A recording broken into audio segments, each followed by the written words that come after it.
Today we're talking about sharing peace this Christmas. Christmas is for sharing peace. I don't know if you've heard of that true story, and it's called the Christmas Truce of 1914 when some Germans had received, some fighters in the trenches during World War I had received Christmas trees from back home.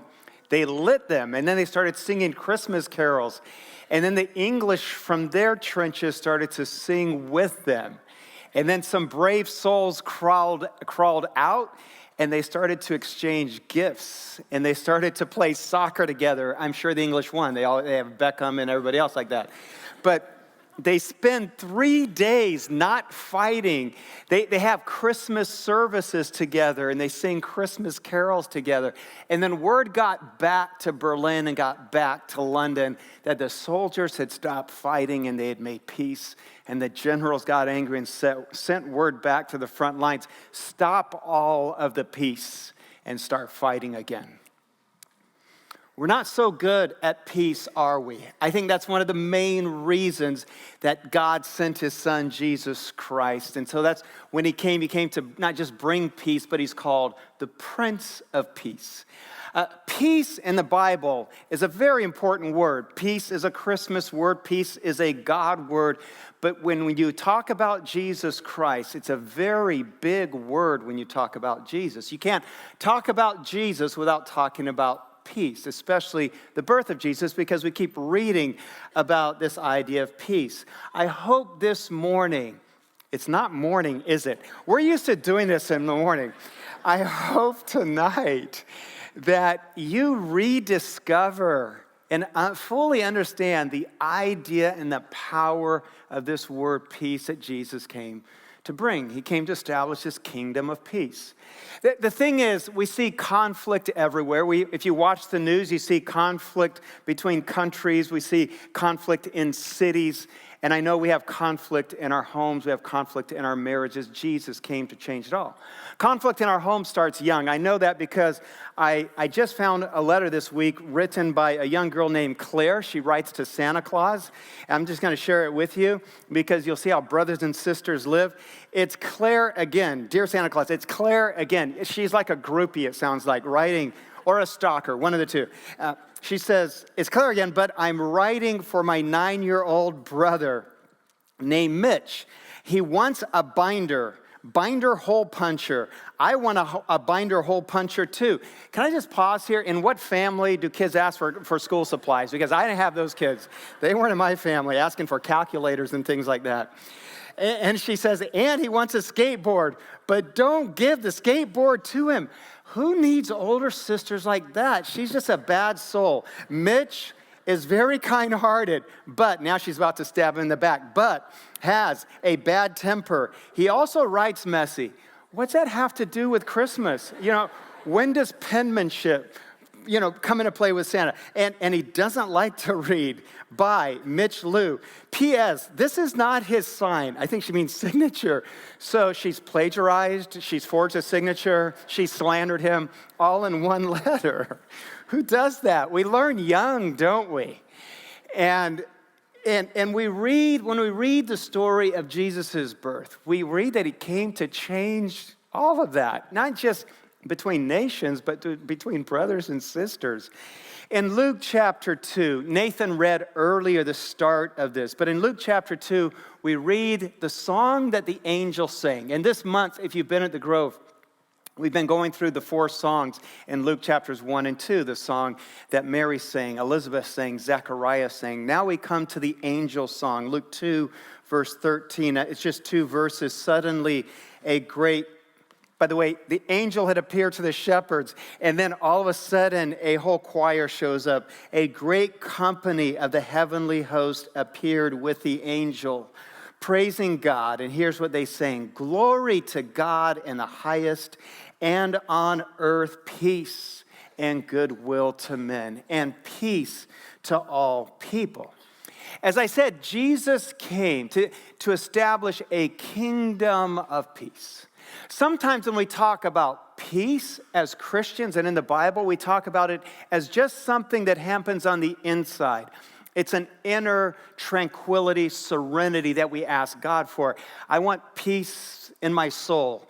And here's the thing. That's just a minor player in the Bible's idea of peace. The idea of peace is much bigger than that. Some compare it to a banquet.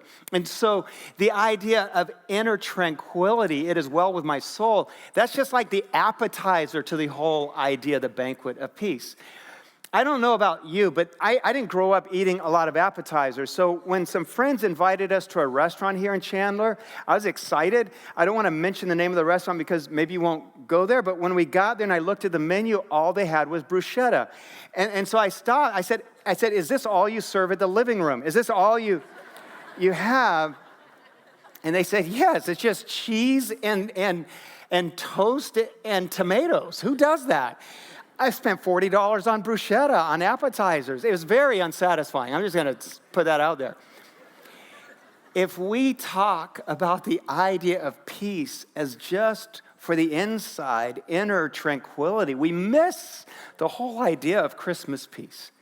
When we talk today, I hope you see the fullness of the idea of peace. It's about making peace with God.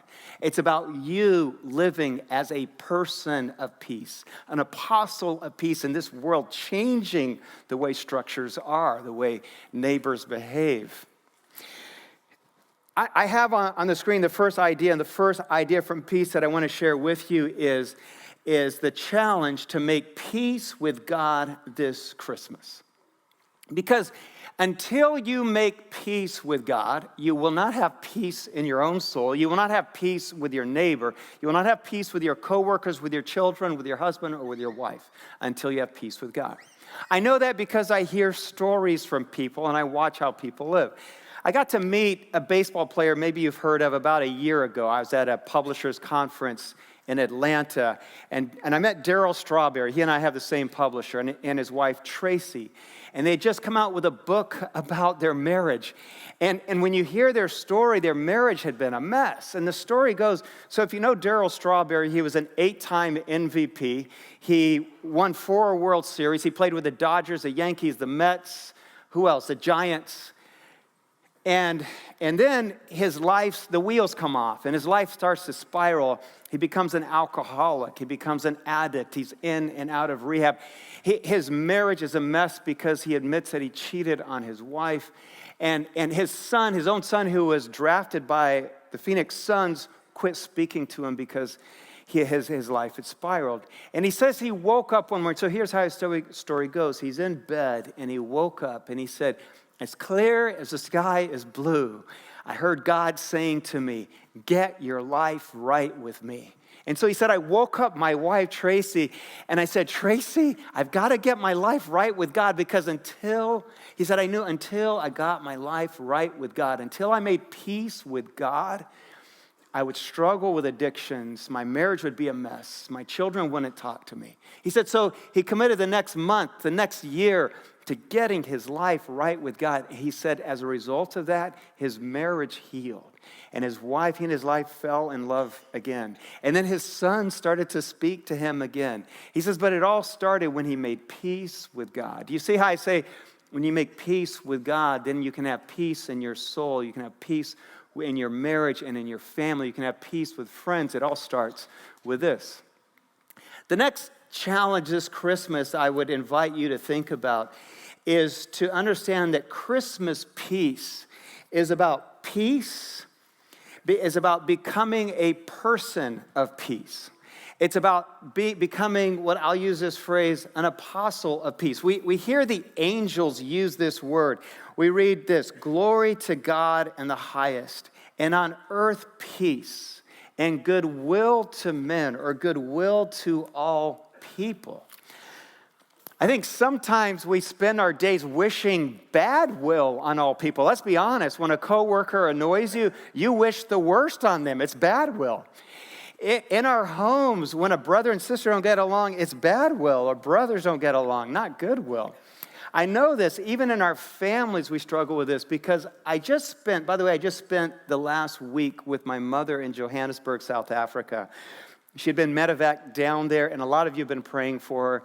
And by the way, she's healed, and a doctor performed an incredible surgery on her heart. And today she got on a plane and went home to Malawi for Christmas. and yeah, we can applaud that. God really showed up there. So she's in ICU, and we're talking. I'm saying, so I'm just asking her to retell stories of my brothers and sisters, and she's telling me about my second oldest brother, Van. And she said when I brought him home from the hospital, it was my oldest brother, Bill's birthday. He was just 2 years old, a little guy. So she said she walked in with Van in her arms, and she said, "Bill, happy birthday. I've brought you a baby brother." And my 2-year-old older brother at the time, too, looked up and he said, "Take him back." Don't mess with kids. Take him back. Like he's from Toys R Us. Take him back. We don't. Who needs someone else in my space? And sometimes conflict just happens. You don't even, let's say, for example, you had been invited to be the MC, the Master of Ceremonies, at the Miss Universe contest. This is just hypothetical. And then you mistakenly crown Miss Columbia. Not that this could actually happen, Miss Universe, and you take the crown off her and say, "Oh, my bad, it's on me, and let's give it to Miss Philippines." You just created a mountain of trouble and a mess. Here's what I love about it, though. The president of Columbia, because she knew how to make peace, she says, I can't remember the girl's name, she says, "You," to the girl from Columbia, she says, "You will always be our Miss Universe." Yeah, I like that. But the thing is, if we look at our world, if we look at our lives, there's often more conflict than there is peace. And my invitation to you is to become a person of peace. I want you to think about this with me. Peace is a result word. Peace comes as a result of goodwill. I think that's why the angels put the two together. You can't have peace if there's not goodwill. When you show goodwill to your coworkers, there's peace in the office. When you treat them in the very best way, there's peace in the office. When you show goodwill to your husband, or when you show goodwill to your wife, there's peace in your marriage. You see why I say peace is a result word. It comes as a result of goodwill, as the angels sing. Jesus, when his ministry started, he used to talk about becoming persons of peace. That's why I have this language on the screen. I want to fast forward a few pages in my Bible and in the story of Jesus, the true story of Luke chapter 10, verse 5. And Jesus talks about finding persons of peace and becoming persons of peace. So he sends out 72 disciples and he says this: "When you enter a house, first say peace to this house. If someone who promotes peace is there, your peace will rest on them. If not, it will return to you. Stay in that house, eat and drink whatever they give you." Do you see what he's saying? He's saying when you find a person of peace, they bless your life, don't they? They show goodwill to you, and you in turn bless them and become a person of peace to them and become a blessing in their life. In Paul's letter, about half the New Testament, more than half the New Testament was written by the Apostle Paul. And he wrote a series of letters, a string of letters. He was a prolific writer. And practically every letter, he starts with the same two words. You know what they are? Grace and peace. He would start the letter to the Corinthians, grace and peace to you. To the church in Rome, grace and peace to you. This word grace in the Greek is charis, and it means goodwill. It means favor. Usually when people wrote letters, they would just use chairon, which means greetings, but Paul says goodwill. He borrows the angel's language, and he said goodwill to you. Charis means favor with no expectation of return. I'm going to do something good for you, but I don't expect anything in return. I'm not trying to earn something back. And Paul says, grace and peace to you. In the Greek, peace is arena. Arena means this. I love what the meaning of arena. Every kind of good to you. I have it on the screen. Every kind of good to you. What if you started every conversation with every kind of good to you? You just thought it in your heart, every kind of good to you. Sometimes when people frustrate us, we think in our heart, every kind of bad to you. I hope, you end up cross-eyed and, left-handed. I don't know. Some of you are left-handed here. All right, let's move on. That was not in my notes. But sometimes we think every kind of bad to you, not every kind of good to you. In peace, for the Hebrew people, and Jesus obviously spoke Hebrew, when they used the word peace, it had this rich Hebrew meaning. The ancient prophets, when they wrote, their favorite word, their most precious, treasured word was the word shalom, because shalom means this. Shalom means when everything is just right. Shalom means the way the world ought to be. Shalom means there's peace between my neighbors, there's peace between countries, there's peace in my home.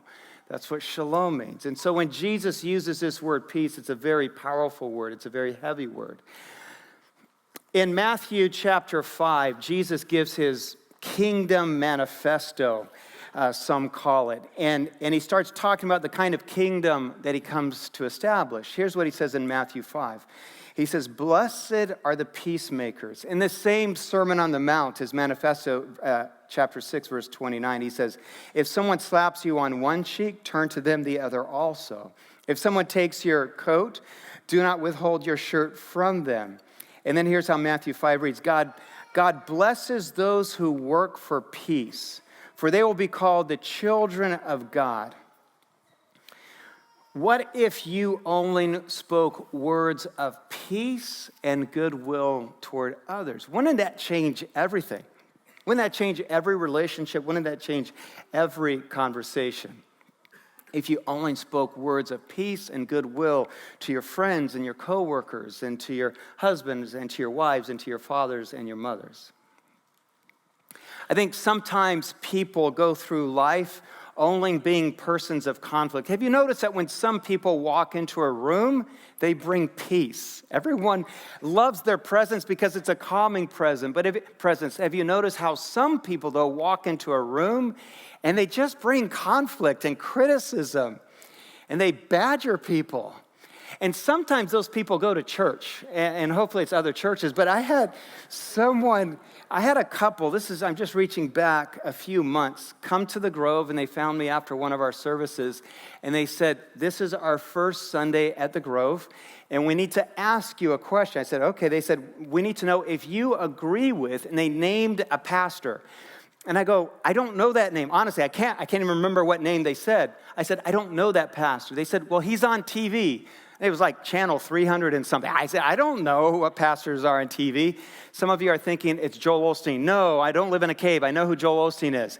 And so I said, "No, I don't know who that is." And I said, "Why does it matter whether I agree or disagree with them?" They said, "Well, if you agree with them, then we're not going to go to church here." I said, "Well, I don't know if I agree or disagree with them." So they said, "Well, would you do this for us? Would you go and read up about him and do some research and study about this preacher?" And I said, "No, I don't have that kind of room in my week." I said, "But could I ask you to do this? Could you go and read about the Grove and what's happening here? Because God is using people here to change the world." And what I didn't say was, and people of conflict just make things a mess, and maybe it's better if they found another church. I haven't seen them since. I didn't do my research for them, so maybe that's why. But some people come into churches and are opinionated about everything. Let me tell you this, 3,000 people at the Grove are not going to always agree with everything that you want them to agree with. It just doesn't work that way. Persons of peace speak words of goodwill and bless other people. Paul says this to the church in Philippians. "Now, may the peace of God," this is 4:7, "may the peace of God, which exceeds all understanding, rule your hearts and minds and your life." So I said my challenge was to become a person of peace. I want to also invite you to ask God for a person of peace in your life. I want to ask, because I think persons of peace are blessings that God gives us. And Veronica and I have been so blessed because over our years at the Grove, we've had so many people that become persons of peace in our life. For example, between services one Sunday, I'm reaching back about a year, a friend came in my office and he says, "Hey, do you want to go to the Cardinal game?" I said, "Sure, but Sunday's a very busy day for me." Maybe you haven't noticed, but it's kind of my work day. It's big. He says, no, you don't understand. The game's at 2 now. The time's changed. We can go to the second service or the third service. It's when we have 3, and then we'll run out. We'll make it to the game. I said, I'd love to, but the tickets are really expensive. He says, "Don't worry, I'm paying." I said, "Okay, I'm in." And then he said, we got on StubHub, and he bought 4 tickets for us and our wives on the 50-yard line on the 10th row. And we got to go to the Cardinal game. My buddy Jay kicked a 62-yard field goal that day. It's one of the best days ever. And I think of those friends, and I think they're persons of peace in my life. Veronica and I had invited some friends to dinner because they'd helped us move into our house. This was like a year and a half or 2 ago. And we took them to a pizza restaurant. By the way, I wasn't being cheap. It's really good pizza, okay? And so we're there, our family, their family. It's a pretty big crowd. And then I asked for the bill, and the server came over and she said, "You know, you don't have a bill. Someone already paid it. It's a friend of yours." I said, "A friend of mine." And I looked around. She said, "They're gone already. I didn't see any friends there." She said they paid it. And then I said, "Well, thank you very much." And then they said you could order whatever dessert you want. And I thought that was awesome. I said, "Bring the dessert menus." My sons have never seen a dessert menu. And what my friends didn't know, if this offer hadn't come, they would have never seen the dessert menu. But we fed them pizza. You know, I don't do appetizers and dessert. But there was a person of peace, a family of peace in that restaurant that blessed us. And maybe you have been pouring into the lives of others and you need God to give you that person. Ask him for that. God blesses us. That's when he sends those 72 out. He says, "They're there. You'll find them." My final challenge this morning is to invite you to not just become a person of peace to the few people that you know. I want to challenge you to become a person of peace in this world and to be part of spreading God's peace on earth. Let's go back to Luke chapter 2, verse 14. And the angels sing this, "Glory to God in the highest, and on earth peace." In my opinion, in my humble opinion, peace is in short supply in our world. We see a lot of conflict and not so much peace. But like I said earlier, Jesus came to establish a kingdom of peace. His vision for this world is that it's a world dominated by peace. And my whole point this morning is that you are his means of making it happen. Peace, like I said a few moments ago, is a result word. It's a result of you doing the very best goodwill towards others. If we dig a little deeper in this idea of peace, it's not just about peace in your soul or even peace in your family. It's about peace in this world. And if you think about the poor in our community, if you can't buy shoes and clothes for your kids at Christmas, there's no peace. There's anxiety and anxiousness, but there's no peace. If you don't have enough food for dinner this Christmas, there's no peace. If you can't afford, if a single mother can't afford rent, there's no peace in her soul. When Jesus was on earth, he spent much of his time giving peace to the least and the last. He would heal them from their sickness. He would embrace the immigrant foreigner. He would give them respect and dignity even to the sinners. Martin Luther King in 1963, I think most of us know that he preached this, gave this famous speech on the Washington Mall titled, "I Have a Dream." What a lot of people don't know is 4 years later, he gave the same message again. And the second time he gave it in Atlanta on Christmas Eve, 1967, at his home church, Ebenezer Baptist Church in Atlanta. And some call this his "I Still Have a Dream" speech. And the whole speech is about peace. Let me read you just a couple of lines from it.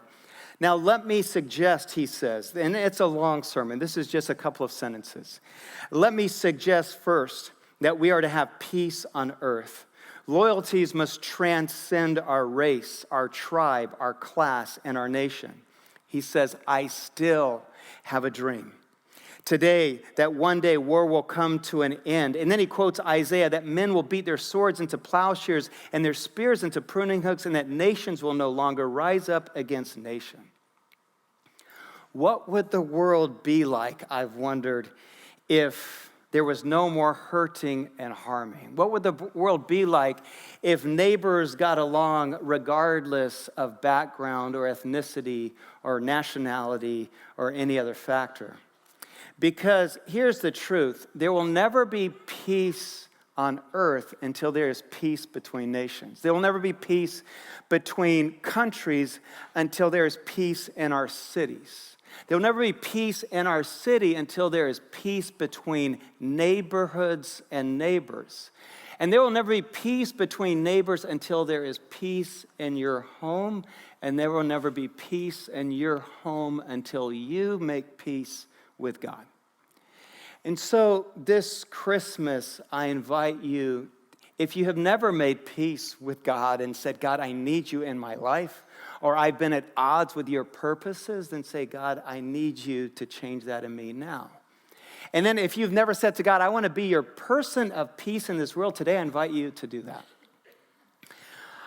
In 1967, on that same Christmas Eve, a young musician who few people have heard of at the time, his name is Stevie Wonder, I hope you've heard of him by now, wrote a Christmas song, a brand new Christmas song, on the same Christmas that Martin Luther King Jr. gave that speech. And he writes a song, Stevie Wonder writes a song that Christmas titled, Someday at Christmas. And the words are like this: someday at Christmas, there will be no wars. When we have learned what Christmas is for, when we have found what life's really worth, there will be peace on earth. Someday at Christmas, we'll see a land with no hungry children, no empty hand. One happy morning, people will share our world where people care. Someday at Christmas, hate will be gone and love will prevail. Someday, a new world that can start with hope in every heart. Someday, all our dreams will come to be. Someday, in a world where men are free. Maybe not in time for you and me, but someday at Christmas time. His song is beautiful and not very hopeful because he says, maybe not in my lifetime. I want to say, yes, it can be. What if all of us here and every follower of Jesus Christ becomes a person of peace? Things can start to change. Things can start to change today if you commit to be that person of peace.